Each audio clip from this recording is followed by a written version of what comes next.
The Arctic Circle has transitioned from a frozen, desolate periphery into the world's most critical emerging theater for high-stakes geopolitical maneuvers and resource competition. As the ancient sea ice recedes, the Northwest Passage is transforming from a navigational hazard into a contested commercial artery rivaling the Suez Canal. Canada asserts its sovereign authority over this liquid frontier not with traditional destroyers, but through the deployment of the harried DeWolf-class Arctic offshore patrol vessels. The HMCS William Hall embodies a radical shift in naval philosophy, prioritizing long-term endurance and constant presence over the raw kinetic lethality of traditional combatants. This massive 6,600-ton platform is physically imposing, yet it operates with a remarkably lean crew of only 65 sailors due to its extreme internal automation.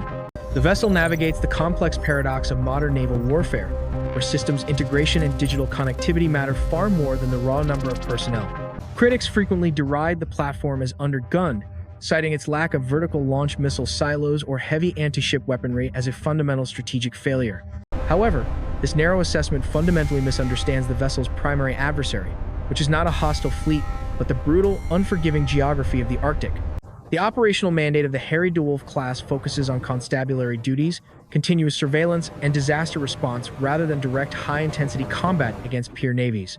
Armed with a before-anyone-else systems Moch 38 25mm gun, the ship serves as a visible and authoritative assertion of state power against various non-state actors. The 25mm main gun system is supplemented by two M2 Browning 50 caliber machine guns, providing sufficient firepower for law enforcement and mitigating asymmetric threats. This specific loadout reflects a calculated strategic decision to build a hull capable of surviving ice rather than a hull packed with volatile high explosives. The strategic logic dictates that in the high north, the environment kills faster than an enemy, making ice hardening the ultimate and most necessary defensive system. The HMCS William Hall features a robust polar Class 5 rating, allowing it to successfully fracture first-year ice up to 1 meter in thickness. The hull design incorporates a specialized bow geometry that forces ice downward, breaking it under the ship's immense displacement weight rather than blunt impact. An innovative ice knife keel reinforces the structural integrity, ensuring the vessel can carve navigable channels through the frozen archipelago for other commercial shipping. Crucially, the ship utilizes an integrated electric propulsion system, driving twin shafts that are shielded against the crushing force of heavy, churning ice blocks. This diesel-electric configuration provides the high torque necessary for low-speed icebreaking, while simultaneously maintaining the fuel efficiency required for an extended operational range. Endurance is the platform's true center of gravity, with storage capacity allowing it to operate autonomously for 4 full months without any external resupply. This logistical independence is absolutely vital in a theater where ports are non-existent and the nearest fuel depot is located thousands of kilometers away. The vessel essentially functions as a mobile forward operating base, extending the sovereign reach of the Canadian state into the vast, uninhabited reaches of the north. Advanced automation is the critical force multiplier that enables such a massive vessel to function effectively with a crew 1/3 the size of traditional warships. The machinery control room allows just 2 specialized engineers to monitor the entire propulsion and power generation network via a series of digital interfaces. This system, known as the Integrated Platform Management System, centralizes data from thousands of sensors distributed throughout the ship's complex engineering spaces. It manages everything from the 4, 3, 6, megawatt diesel generators to the complex ballast systems required for maintaining stability in the world's roughest seas. The specialized healing system is a critical defensive mechanism, pumping water rapidly between tanks to rock the ship and break static friction with ice. Should the hull freeze into the dense ice pack, this induced rolling motion prevents structural crushing and frees the vessel without any external assistance. Operational redundancy is meticulously built into the steering systems, with a digital flight-by-wire system governing the movement of the massive twin rudders. In the event of a catastrophic cyber attack or total electrical failure, the ship retains an analog failsafe in the form of a manual hydraulic pump. This emergency steering gear, located deep in the tiller flats, requires physical human manipulation but guarantees that control of the vessel remains in human hands. The bridge offers a panoramic command center, heated to prevent window icing, where the officer of the watch orchestrates every tactical and navigational movement. Unlike traditional combatants where the helm is central, the Arctic Offshore Patrol vessel prioritizes maximum situational awareness for ice navigation and search operations. Navigation in these extreme latitudes is complicated by the inherent unreliability of magnetic compasses and the historical scarcity of accurate hydrographic data. To compensate, the ship employs a sophisticated array of X-band and S-band radars optimized specifically for detecting dangerous icebergs amidst heavy sea clutter. The blind spots inherent in any radar array are mitigated by overlapping sensor fields, ensuring 360-degree digital coverage around the vessel at all times. Specialized ice service specialists act as the human intelligence layer, interpreting satellite imagery to forecast the drift and thickness of dangerous glacial ice. This critical data fusion allows the command team to plot precise courses that avoid impenetrable multi-year ice, thereby preserving the hull's operational lifespan. The strategic value of these ships has surged as rival nations like Russia and China accelerate their own ambitious polar capability and icebreaking programs. Russia's revitalization of its northern fleet and the construction of nuclear-powered icebreakers signals a clear and present intent to dominate future Arctic trade routes. China, declaring itself a near-Arctic state, has deployed advanced research icebreakers to map the ocean floor for potential future submarine operations and mineral extraction. In this high-stakes context, the AOPV fleet is Canada's primary mechanism for monitoring and challenging unauthorized transits through its sovereign internal waters. The vessel's comprehensive sensor suite contributes to a broader maritime domain awareness network, feeding critical data back to NORAD and NATO allies. While not a traditional battleship, the William Hall serves as a vital tripwire force, detecting incursions and validating national sovereignty claims through legal presence. The geopolitical race for the Arctic is defined not by missile exchanges, but by the continuous, documented presence of state assets in remote waters. Current maritime traffic through the Northwest Passage remains relatively low, but economic projections indicate a parabolic increase in commercial shipping by 2050.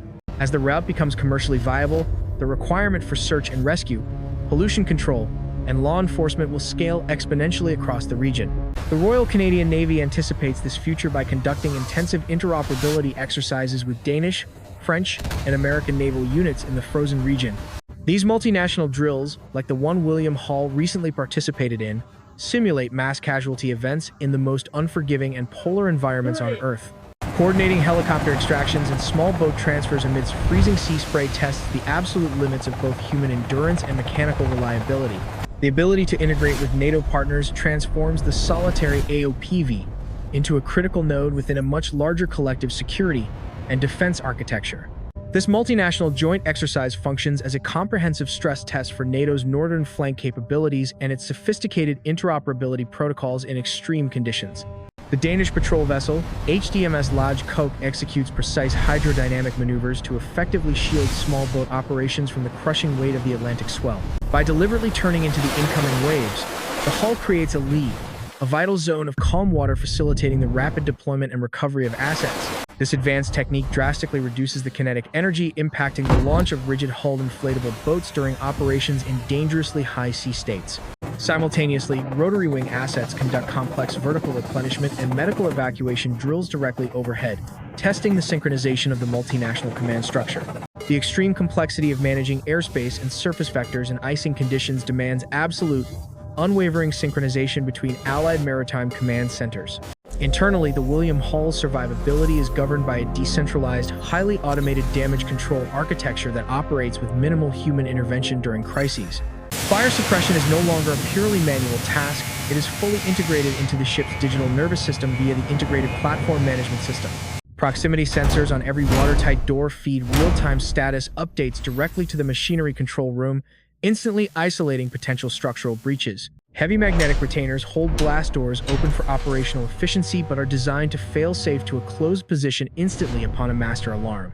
A single command from the bridge creates a hermetic seal across the vessel's main transverse bulkheads, effectively containing smoke, fire, or flooding threats.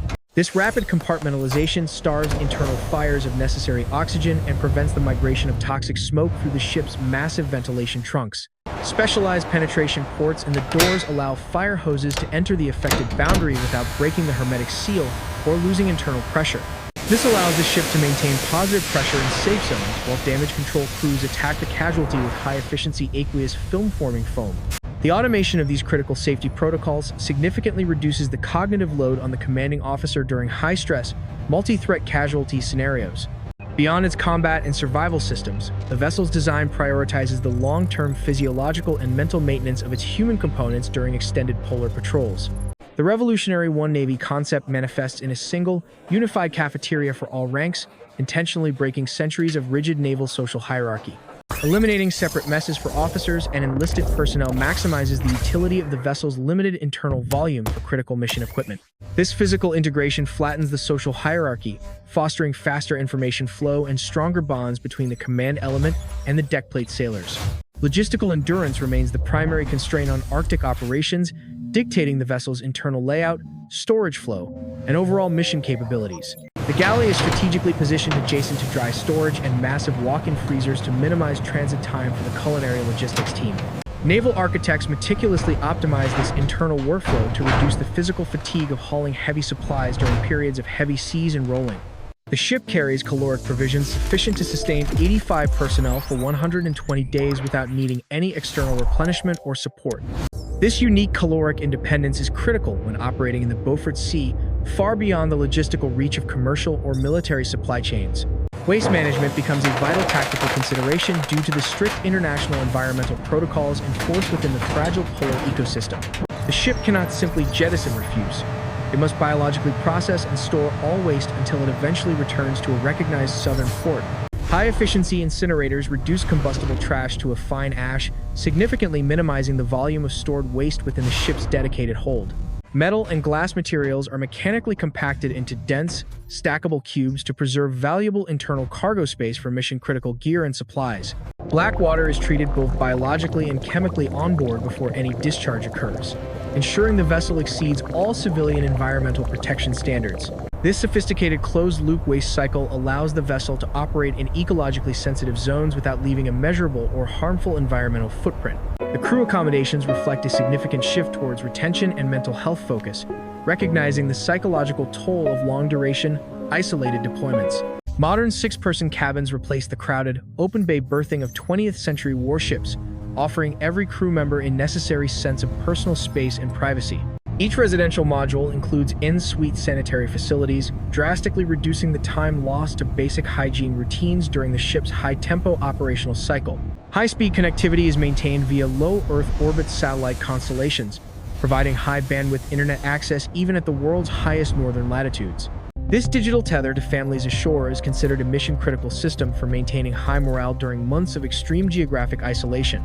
However, operational security mandates strict emission control doctrines when the vessel is operating in contested waters or near peer military adversaries. The ship has the capability to sever these digital connections instantly to minimize its electromagnetic signature against enemy electronic warfare sensors. Dedicated recreational spaces, including a modern gymnasium and comfortable lounges, are essential for physical conditioning during weeks of weather-imposed indoor confinement.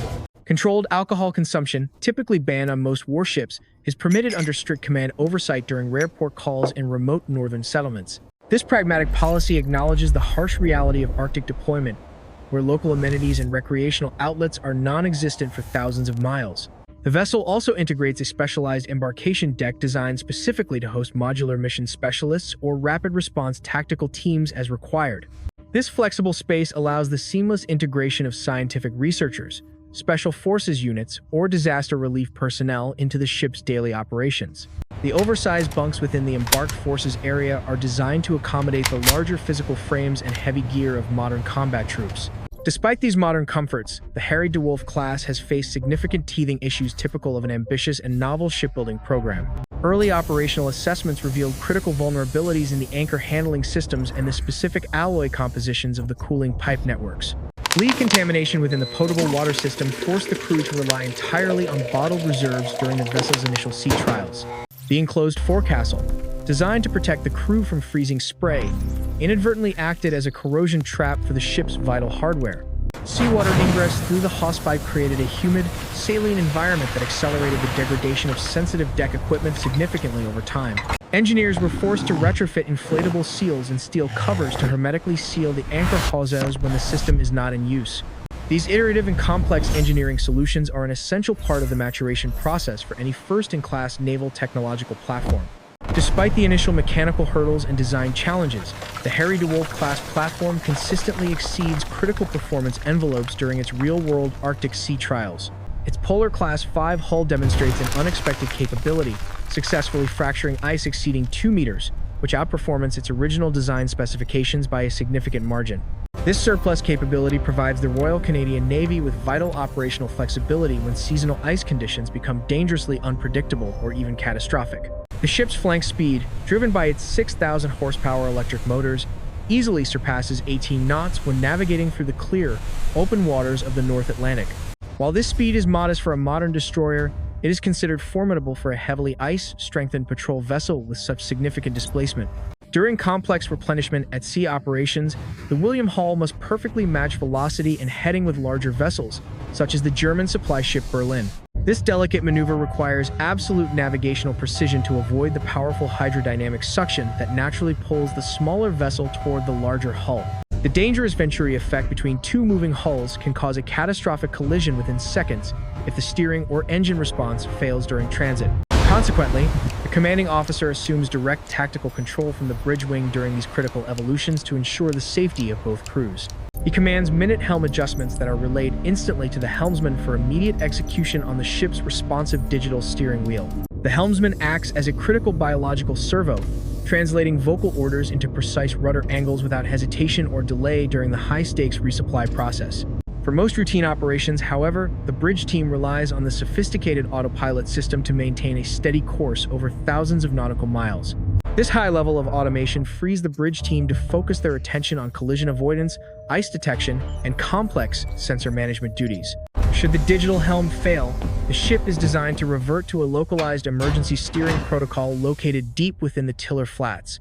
Deep in the stern, sailors can manually actuate the hydraulic rams to force the massive rudders over, ensuring the vessel remains navigable after battle damage. This physical redundancy guarantees that the HMCS William Hall remains under control even after suffering severe electrical failure or direct kinetic damage to the bridge.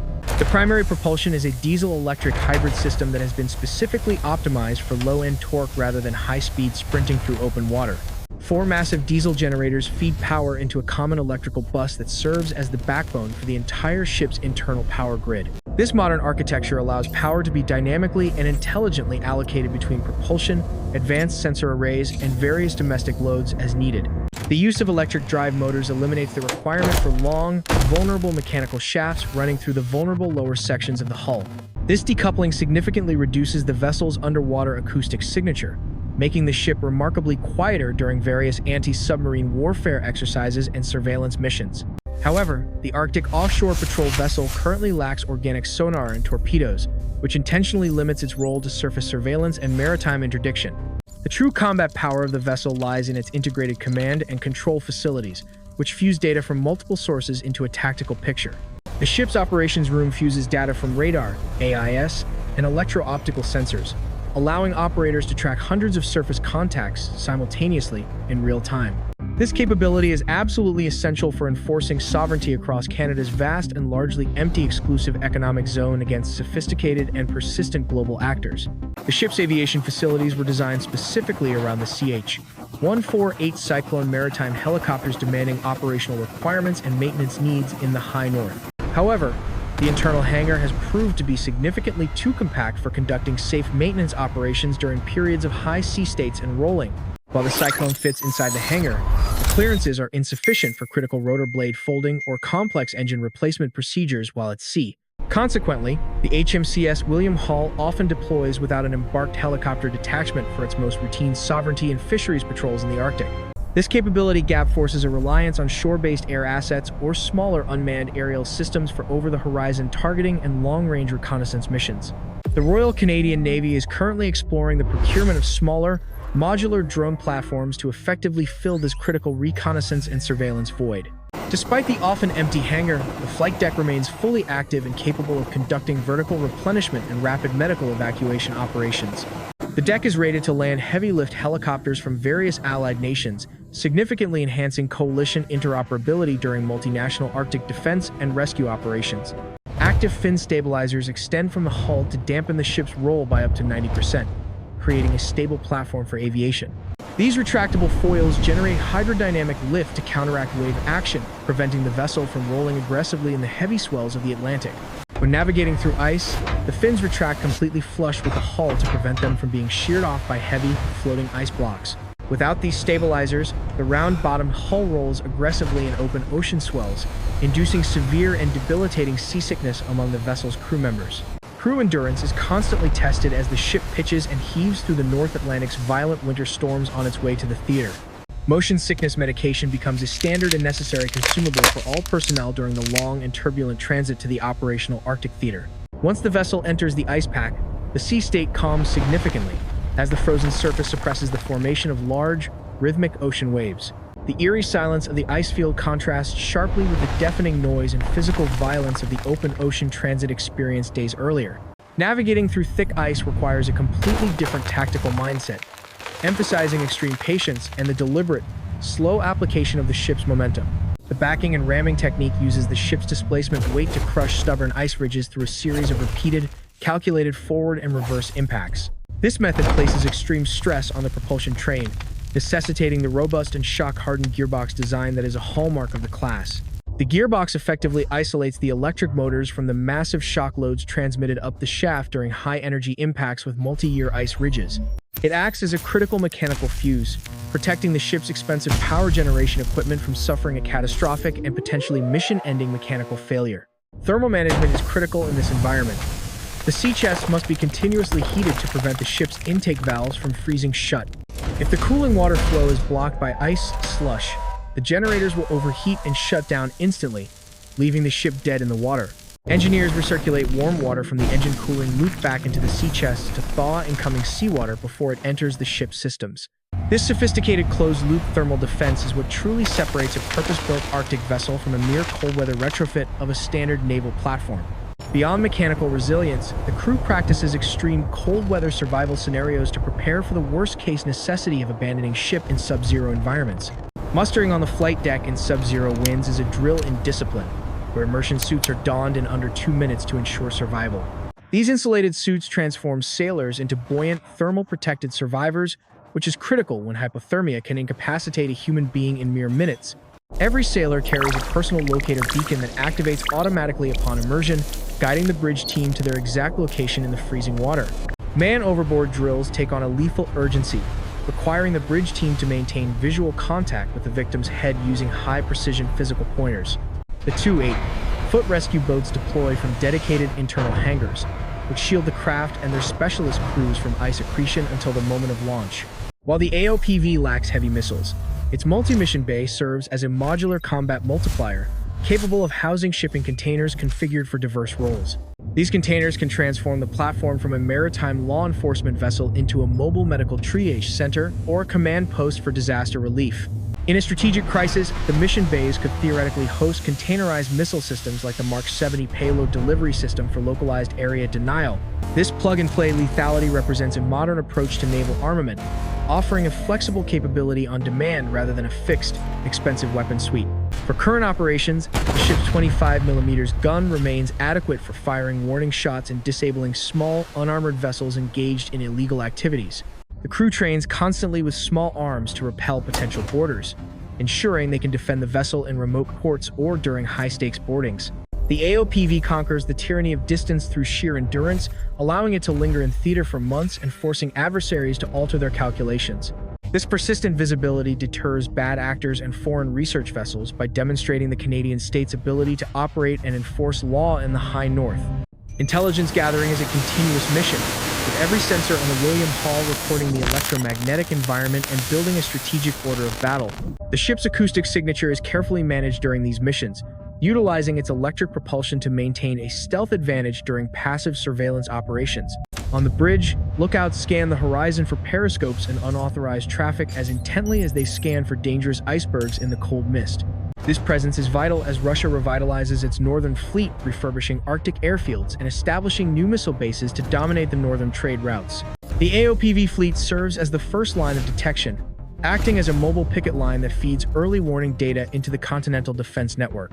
Seamless integration with NORAD and NATO systems ensures that maritime threats are tracked from the surface up, creating a layered defense for North America. The architectural DNA of the Harry DeWolf-class is derived from the Norwegian Svalbard class, though heavily modified to survive the unique rigors of the Canadian archipelago.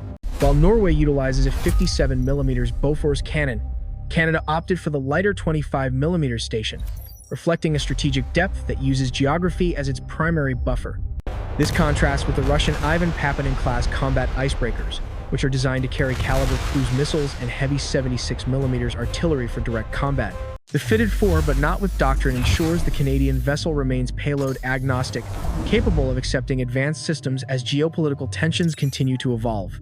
Until then, the vessel functions as a logistical mothership, extending the reach of land forces into the inaccessible interior of the northern tundra.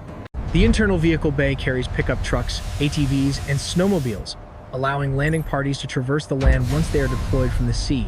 In a region with zero road infrastructure, the ability to deploy mechanized transport from a naval platform is a transformative strategic game changer. The ship's crane systems are designed to offload this heavy equipment onto austere, unimproved beaches, ensuring total self-sufficiency during remote northern operations.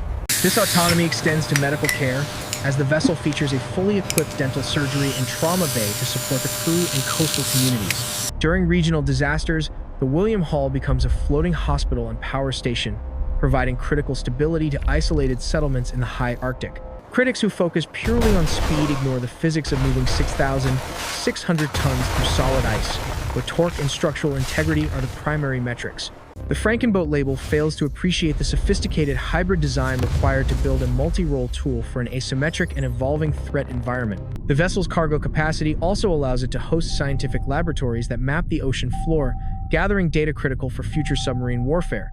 Understanding the underwater bathymetry is a prerequisite for denying submerged transit lanes to adversary submarines operating beneath the polar ice cap. By establishing a pattern of life in the Arctic, the AOPV makes any deviation by foreign actors immediately apparent to national security agencies. The ship's endurance allows it to outweight adversaries, maintaining its station long after smaller, more traditionally armed combatants are forced to refuel. This persistent application of soft power is a form of weapon, projecting national will into a geographic vacuum where authority is often contested. The HMCS William Hall represents a $7 billion investment in the legal claim that the Northwest Passage constitutes sovereign Canadian internal waters. Every day spent patrolling the archipelago reinforces the legal argument of historic title and effective occupation under the rules of international law. While the United States views the passage as an international strait, it frequently relies on Canadian icebreaking capacity to gain access to the north. This mutual reliance transforms the AOPV into a collaborative platform, hosting U.S. Coast Guard personnel to solidify diplomatic ties and North American defense. The strategic value of the platform is measured in influence and data, informing national policy on resource extraction and environmental protection for decades. As the route opens to commerce, the William Hall serves as the primary responder for oil spills, carrying containment booms and skimmers in its hold. This dual-role capability as both warship and environmental guardian justifies the procurement costs for a nation with the world's longest and most remote coastline. The crew functions as diplomats in uniform, engaging with indigenous communities to gather local knowledge that is essential for effective search and rescue. Ultimately, the ship is a statement of intent. Canada is present, capable, and committed to defending its frontier against any emerging global threat. The emptiness of the hangar or the lightness of the gun are merely temporary conditions in a much longer-term strategic game for Arctic dominance. As the world turns north, these ships will be the vanguard of a new maritime reality, acting as silent sentinels in the freezing Arctic night. For the sailors aboard, the isolation is the price of vigilance, paid in long watches and the constant pressure of the encroaching ice pack. Their service ensures that the map of the North remains Canadian, written in the wake of their ship at the edge of the world.